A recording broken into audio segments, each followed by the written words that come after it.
Okay, let's have a look at this. Now, I know it's been covered a lot, but I thought I might bring this to attention because I haven't really looked at it myself for a long time. I haven't really messed with it, but it's relatively straightforward if you are, say, familiar with asking limits when you're trading equities, for example.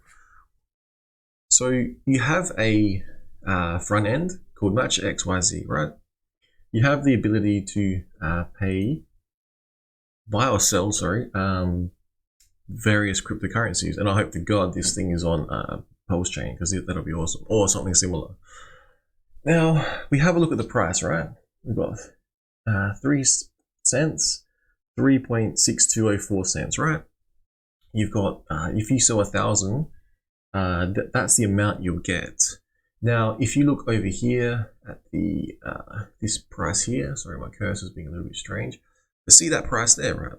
3.627 cents. Very close, right? Very close. Now, if you sell it through the market, you will get less than what you should get if you were to calculate 1,000 times whatever the current price is. Now, why is that? The reason that is because you're not using a limit order. Now, this is fine if, say, you want to, if you ever place a trade on Uniswap or 1inch.io or front ends like that, decentralized exchanges, it'll show you basically if there's any slippage. So, say you wanted to sell a billion HEX, you might find it's 99.99% slippage, which would mean you'll be pushing this sell. The sell would be pushing the price against yourself, which doesn't make any sense unless you happen to have 2 billion in dry powder, which you might want to do that. And then you can imagine whale games. But what I'm saying, say you're new, relatively new to this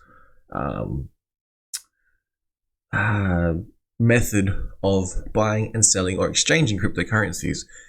Now, this is for financial purposes. It's not financial advice. Do as you wish. You have free will. Instead of doing this, you can click on here, right? A limit order. Yeah.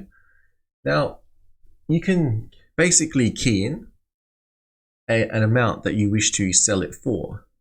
And in this case, say you see the price here at, where is it? Okay, so it's 3.627. And for some reason here, it's very close. It's a little bit under. Maybe you want to push the price up a little bit. You don't want to sell until you think that price will get hit. So maybe you put 0.37. I know it doesn't sound like much. And then you can select, your time frame.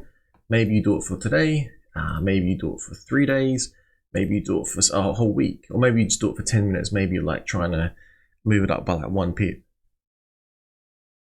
Anyway, you leave it for, say, a day, right? You receive that amount. There will be no fee. Now, I haven't got anything connected to this wallet, to this front end at the moment, so you won't actually see exactly what it looks like when you place an order. Basically, you put it through, review limit order. Once it goes through, you sign the transaction, assuming you've got some sort of hardware wallet, or you approve in MetaMask. However you're going to do that. That's relatively straightforward. And then it'll show you down here, basically in the bottom, it'll say your limit order has been placed. Now, why would you want to do that? Because, as you can see, there's two things that come to my mind. 3, potentially. 2.5, we'll call it. We can see, A, you're getting a better price that you set. Now, it may not get hit because someone might keep market dumping on top of you, pushing the price down, which means it might take a longer time for that price to get hit. Say it takes, like 3 days instead of 1 day or something. 2, there's no fee. If you place this, it says the buyer places the fee. So the market buyers or market sellers are going to be buying into the limit orders you're placing. Now, as we can see here, on this, where is it? Where is my cursor? Well, if you have a look at the black screen, right, deck screener, you can see as I scroll up and down, I know what it is, people.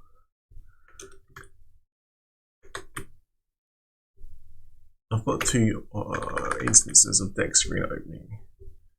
There we go. All right, cool. Now I know what's going on. So with this one, we can see the price here. We can see also the, making sure you guys can see, yep, okay, we can see the buy and sells, right? Notice the amounts. Now, are you seeing millions of dollars going through at the moment? No. The market is relatively new. It's quite small. If you ask me, like $7 is one. I think there's 100K. Imagine though, imagine if the smallest order you started to see in this was like 100K and upwards.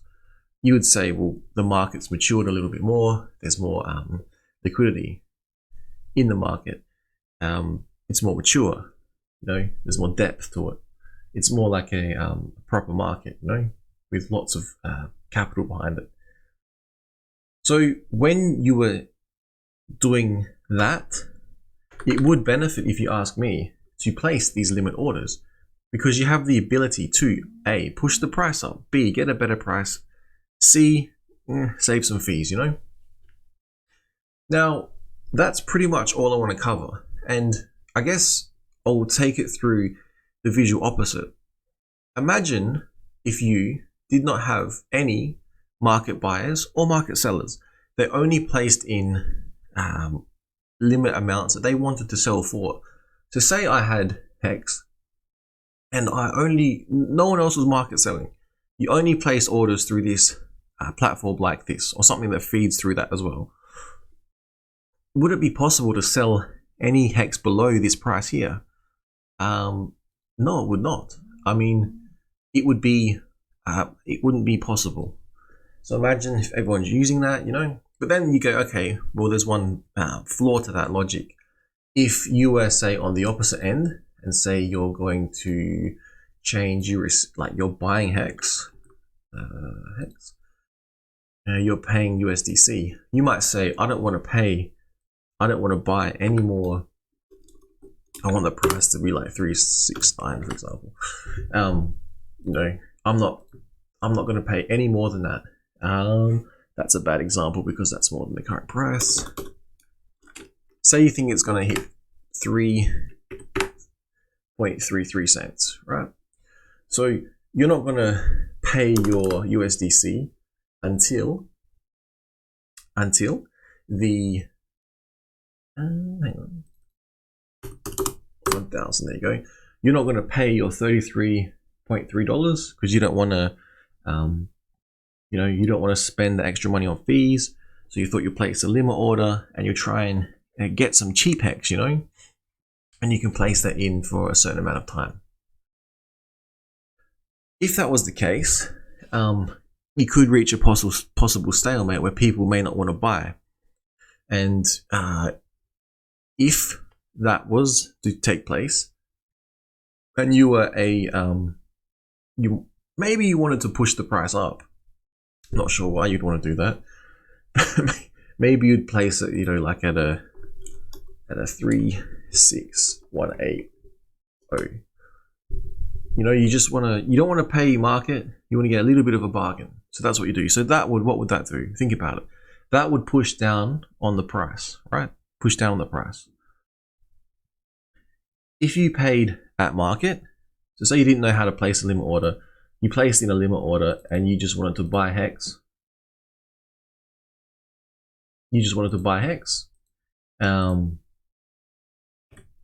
Didn't know about the limit orders. The only sales that were in place were the limit orders.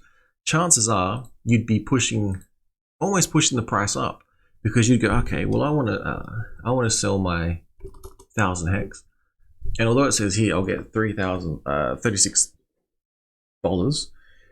If the only thing in the order books in this limit order was say 3.7, I think it was, then you would be selling a market order into the limit orders, if that makes sense. So I hope that helps. I'm trying to explain a lot. Hopefully it's coming through. I guess the main objective is to use the goddamn limit orders, people. Have a look. Why pay fees? And if you're going to sell, especially if you're selling HEX, and you're not using a limit order, you're literally driving the price down against yourself. Think about this. A thought experiment. You have like infinite HEX. I know it's a stupid thought experiment, but you have infinite HEX, right? And there's infinite buyers. I'm not sure what that price would be. But you have infinite HEX, and you go, okay, well, I'm going to set a limit order for a day, and I'm going to set it at here 3. I want the price to be 3617. Here we go. This is testing my brain. What would you do here? So you want, okay, so you want 79, right? 179. If it doesn't hit, okay, if it does hit, you're basically, it's almost a market order. But is it better to place a limit order or a market order? Because remember, when you place that market order and you put 1,000 in, you're getting 36. You're losing fees. You put a limit order in, you're getting 36.78. Hey, look at that. You've already gained your fee. You're not losing your fee. Okay, that's cool. So imagine, and then imagine that executes, right? And then you go, okay, well, let's put another one in, 7.9, and say that one goes through, and you continue to do this. And just think about what would happen if you're selling and you're not driving the price down, and every time you're placing a limit order equal to the price, is the price going to go up or down or stay the same? It's going to stay the same. And then from that point, if everyone else would only place limit orders equal to or above that, would the price move, people? So imagine if people hadn't been doing this at the all-time high, would we be in this predicament now? Think about it. I probably should have made some content then. Maybe it might have helped. But that is probably the best part of what I'm saying. Thank you for listening.